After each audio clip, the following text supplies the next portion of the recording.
बच्चों, तो हम न्याय मंत्री कहानी सीख रहे हैं, पढ़ रहे हैं और समझ रहे हैं। तो बच्चों, हमने देखा कि जो सम्राट अशोक होता है वो शिशुपाल जी को न्याय मंत्री बना देता है। तो उसके बाद क्या होता है वो देखते हैं। लगभग 1 महीने बाद किसी ने रात में एक पहरेदार की हत्या कर दी। सुबह होते ही यह बात चारों तरफ फैल गई। लोग बड़े हैरान थे। शिशुपाल की तो नींद ही उड़ गई। उन्होंने खाना पीना छोड़कर अपराधी का पता लगाने में रात दिन एक कर दिया। अभी देखो बच्चों, क्या होता है कि न्याय मंत्री शिशुपाल जी बन जाते हैं और उसके बाद कुछ 1 महीने बाद कि उनकी जो वहाँ पे किसी ने रात में एक पहरेदार यानी कि जो चौकीदार होते हैं वो, तो उनकी हत्या हो जाती है। तो सुबह होते ही यह बात सबको पता चल जाती है और जो शिशुपाल जी होते हैं वो भी चिंतित हो जाते हैं और इस हत्या किसने की उसकी खोज में लग जाते हैं। और बहुत प्रयत्न करने के बाद जब अपराधी का पता चला तो शिशुपाल के आश्चर्य का ठिकाना न रहा। अब शिशुपाल जी जो पहरेदार की मृत्यु हो जाती है, हत्या हो जाती है, उसकी खोज कर रहे हैं कि किसने ये हत्या की, पहरेदार की हत्या किसने की, उसके बारे में खोज कर रहे हैं। तब उनको जब पता चलता है कि किसने ये हत्या की है तो वो उनके आश्चर्य का ठिकाना नहीं रहता है, वो चौंक उठते हैं। स्वयं सम्राट ने उस पहरेदार की हत्या की थी। हाँ बच्चों, अभी जो शिशुपाल जी पहरेदार की हत्या के बारे में खोज कर रहे थे तो उनको पता चलता है कि ये हत्या स्वयं सम्राट अशोक जी ने की है। सम्राट को अपराधी घोषित करना बहुत ही कठिन काम था। अभी देखो बच्चों, जो इस राज्य का राजा है वो स्वयं ही उन्होंने ही हत्या की है तो उनको अपराधी घोषित करना बहुत मुश्किल है। शिशुपाल करे भी तो क्या करे, एक और वे न्याय मंत्री थे और दूसरी और सम्राट के सेवक, परंतु न्याय की दृष्टि में सम्राट और साधारण व्यक्ति में कोई अंतर नहीं होता। देखो बच्चों, ये जो हमारी न्याय मंत्री कहानी है इसका ये बहुत अच्छा हमें प्रेरणा देने वाली बात है, बोध देने वाली बात है कि शिशुपाल जी क्या सोचते हैं। पहले तो वो घबरा जाते हैं और वो चिंतित भी हो जाते हैं कि वे न्याय मंत्री भी हैं, इसलिए उनको सच्चा न्याय भी करना है, और दूसरी ओर जो सम्राट अशोक हैं वो उनके जो शिशुपाल जी हैं वो सम्राट अशोक जी के सेवक हैं, क्योंकि सम्राट अशोक कौन है, स्वयं राजा है। राजा को अपराधी घोषित करना बहुत मुश्किल काम। परंतु न्याय की दृष्टि में सम्राट अशोक और साधारण व्यक्ति में कोई अंतर नहीं होता। देखो बच्चों, जो भी गुनाह करता है वो समान होता है, चाहे वो सम्राट अशोक हो या साधारण व्यक्ति। अगर उन्होंने हत्या की है तो वो भी गुनहगार हैं और यदि कोई सामान्य व्यक्ति है तो भी उसमें गुनहगार में कोई अंतर नहीं होता। न्याय सभी के लिए एक है, ये बात हमें यहाँ सीखने मिलती है। अगले दिन शिशुपाल दरबार में पहुँचे। सम्राट अशोक सिंहासन पर बैठे हुए थे। आते ही उन्होंने शिशुपाल से पूछा, अपराधी का पता चला? अभी क्या होता है, जब पता चल जाए शिशुपाल जी को तब वो दरबार में पहुंचते हैं और सम्राट अशोक जी राजा है तो सिंहासन पर बैठे हुए हैं, सम्राट हैं। तो उन्होंने शिशुपाल से पूछा कि अपराधी का पता चला? न्याय मंत्री ने साहसपूर्वक कहा, जी हाँ, चल गया। हाँ, अभी देखो उनको हिम्मत भी चाहिए, वो बहुत हिम्मत से कहते हैं कि पता चल गया। तो फिर उसे उपस्थित करो। हाँ, सम्राट अशोक जी कहते हैं कि आपको पता चल गया है कि कौन हत्यारा है तो उनको उपस्थित करो, सामने लाओ। न्याय मंत्री कुछ रुके, फिर अपने उच्च अधिकारी को संकेत करते हुए बोले, धनवीर, इन्हें गिरफ्तार कर लो, मैं आज्ञा देता हूँ। देखो बच्चों, अभी न्याय मंत्री शिशुपाल जी कहते हैं, पहले तो थोड़े रुके फिर कहते हैं कि इन्हें गिरफ्तार कर लो। हाँ, जो उच्च अधिकारी होते हैं, जो गुनहगार को पकड़ते हैं, उनको वो बोलते हैं कि इन्हें गिरफ्तार कर लो, मैं आज्ञा देता हूँ। किसको दिखाकर कहते हैं? सम्राट अशोक को। शिशुपाल जी कहते हैं कि इनको पकड़ लो। संकेत सम्राट की ओर था। हाँ, वो किसकी ओर देखकर कह रहे थे? सम्राट अशोक जी को देखकर कह रहे थे। दरबार में निस्तब्धता हो गई। सम्राट का चेहरा क्रोध से लाल हो गया। वे सिंहासन से खड़े हो गए और बोले, इतना साहस? हाँ, अभी सम्राट अशोक जी क्या करते हैं कि उनका चेहरा क्रोध से लाल हो जाता है और सब भी एकदम आश्चर्यचकित हो जाते हैं कि ये तो सम्राट अशोक जी को कह रहे हैं, न्याय मंत्री जी। और सम्राट अशोक जी क्या कहते हैं? सिंहासन से खड़े हो जाते हैं और बोलते हैं कि इतना साहस कि आप सम्राट अशोक जी को गिरफ्तार करने के लिए कह रहे हैं। न्याय मंत्री ने ऐसा भाव प्रकट किया जैसे कुछ सुना ही न हो। उन्होंने अपने शब्दों को फिर दोहराया, धनवीर, देखते क्या हो, अपराधी को गिरफ्तार करो। अभी जब सम्राट अशोक जी उनको कहते हैं कि इतना साहस, फिर भी शिशुपाल जी उसको ध्यान में नहीं लेते और फिर से कहते हैं, दोहराया यानी फिर से कहते हैं कि अपराधी को गिरफ्तार करो। दूसरे ही क्षण सम्राट के हाथों में हथकड़ी पड़ गई। हाँ, अभी उच्च अधिकारियों का काम क्या होता है कि न्याय मंत्री कहते हैं कि जिसको भी गिरफ्तार करो तो उनको हथकड़ी लगानी होती है। हथकड़ी यानी कि जो लोहे की जंजीर होती है वो हाथ में बांध देते हैं, उसको कहते हैं हथकड़ी। हाँ बच्चों, हमने देखी भी है। न्याय मंत्री ने कहा, अशोक, तुम पर पहरेदार की हत्या का आरोप लगाया जाता है, तुम इसका क्या उत्तर देते हो? सम्राट होठ काट कर रह गए। हाँ, होठ काट कर रह जाना यानी आश्चर्य में पड़ जाना। अभी देखो, ये न्याय मंत्री यानी कि शिशुपाल जी क्या कहते हैं कि अशोक, तुम पहरेदार की हत्या का, तुम पर पहरेदार यानी चौकीदार की हत्या का आरोप लगाया जाता है, तुम इसमें क्या कहना चाहते हो? तुम क्या उत्तर देना चाहते हो? तो ये जब सुनते हैं सम्राट अशोक तो वो आश्चर्यचकित हो जाते हैं। न्याय मंत्री ने फिर पूछा, तो तुम अपराध स्वीकार करते हो? हाँ, मैंने उसे मारा अवश्य है, पर उदंड था। सम्राट का उत्तर था। उद्दंड था यानी उद्दंड यानी अविवेकी। हाँ, सम्राट अशोक जी को पूछते हैं कि आपने पहरेदार की हत्या की है, तो आप क्या उत्तर देना चाहते हैं? तो सम्राट अशोक जी कहते हैं कि हाँ, मैंने उसे मारा अवश्य है, लेकिन क्यों? क्योंकि वो अविवेकी था। उद्दंड था यानी कि अविवेकी था। जो पहरेदार था वो अविवेकी था। सम्राट अशोक जी कहते हैं कि मैंने उस पहरेदार को इसीलिए मारा है क्योंकि वो अविवेकी था। यह सम्राट ने उत्तर दिया।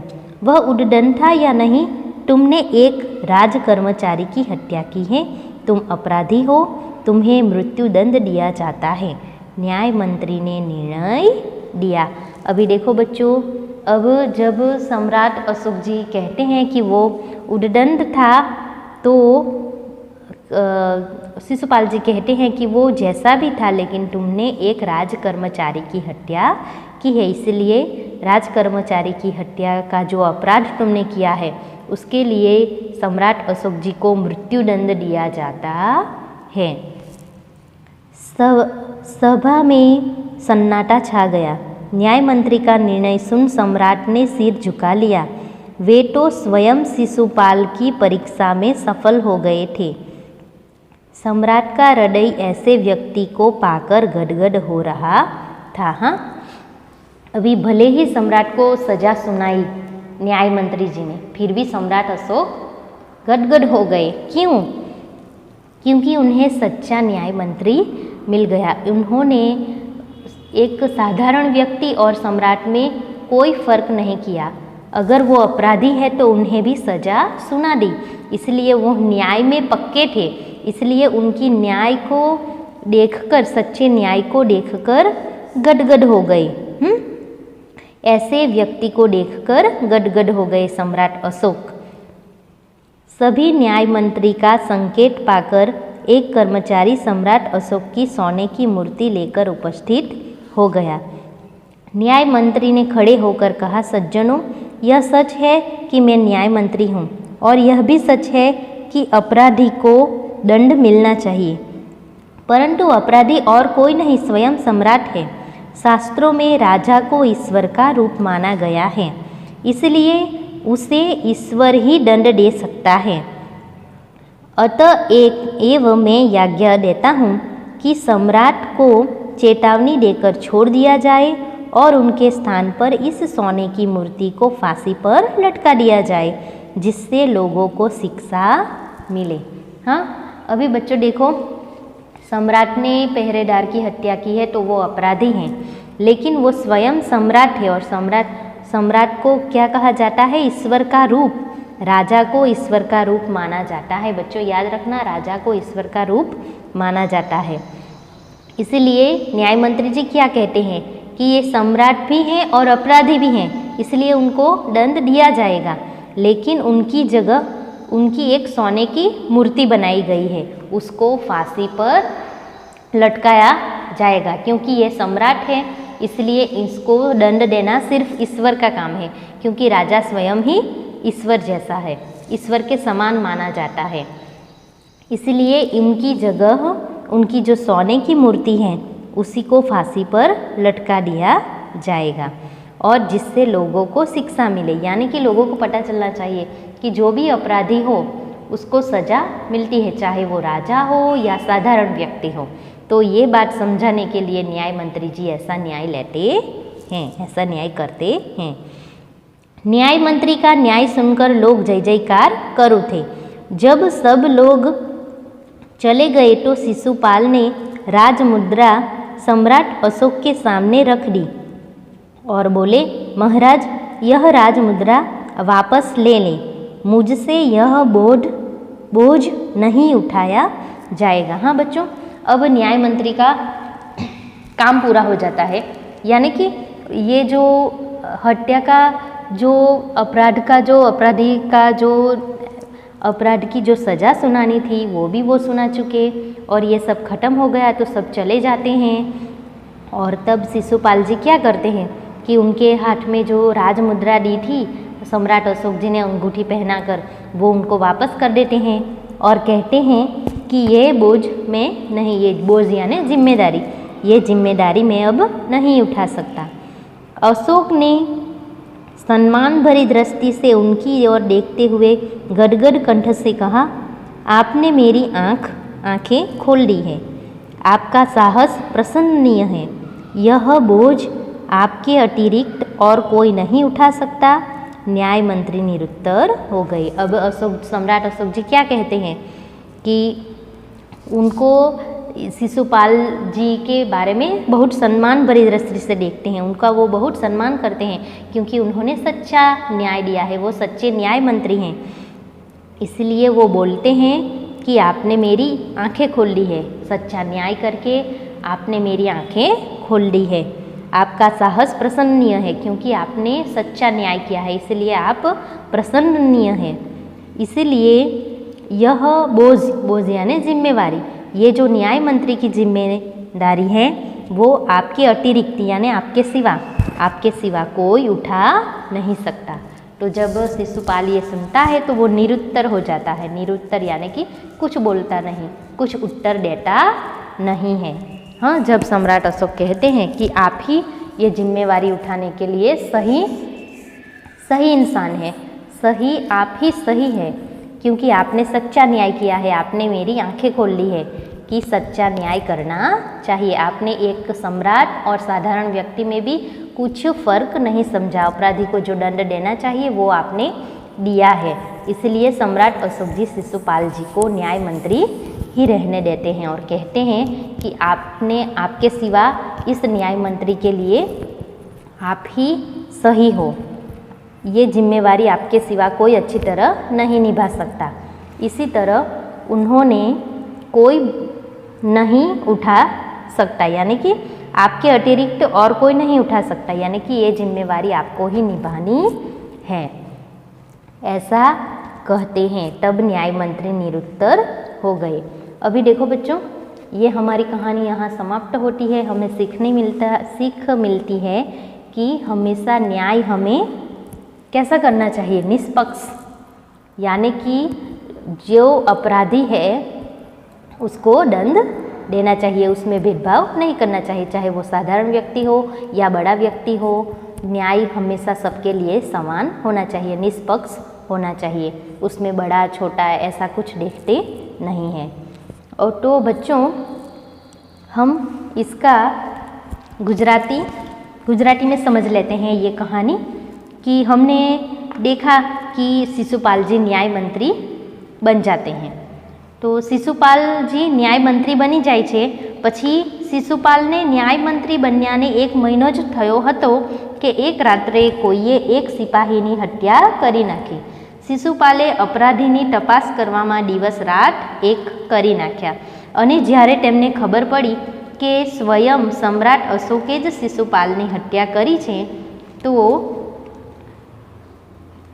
शिशुपाल एकदम चिंतित थई जाय छे अने सम्राटनी धरपकड़ करवी ए सहेलुं काम न हतुं। परंतु शिशुपाल न्यायमंत्री हता, तेमणे तो निर्भय थईने न्याय करवानो हतो। तेमणे सम्राटनी धरपकड़ करवानो आदेश आप्यो। सिपाहीए सम्राट अशोकना हाथमां हथकड़ीओ पहेरावी दीधी। सम्राट अपराधी तो हता, परंतु तेमने साधारण अपराधीनी जेम सजा न आपी शकाय, एटले शास्त्रना अनुसार सम्राटनी सोनानी मूर्तिने फांसी आपवामां आवी। हवे बाळको, सम्राट अशोक ए राजा छे अने राजाने त्यारे ईश्वरनुं रूप मानवामां आवता, एटला माटे राजाने फांसी आपी शकाय नहीं, एटले राजानी जे सोनानी मूर्ति हती एने फांसी आपवानो निर्णय शिशुपाल संभळावे छे। अने पछी शिशुपालना न्यायथी लोको खूब प्रसन्न थाय छे अने सम्राट अशोक पण एमना न्यायनी प्रशंसा करे छे अने न्याय मंत्रीनी जवाबदारी एમને જ સોંપે છે। तो आ रीते बाळको આપણે આ વાર્તા સમજવાની છે કે ન્યાય એ નિષ્પક્ષ હોવો જોઈએ, એમાં કોઈ ભેદભાવ હોવો જોઈએ नहीं। तो बच्चों ठीक है, इस कहानी को हमें याद रखना है और प्रेरणा भी लेनी है।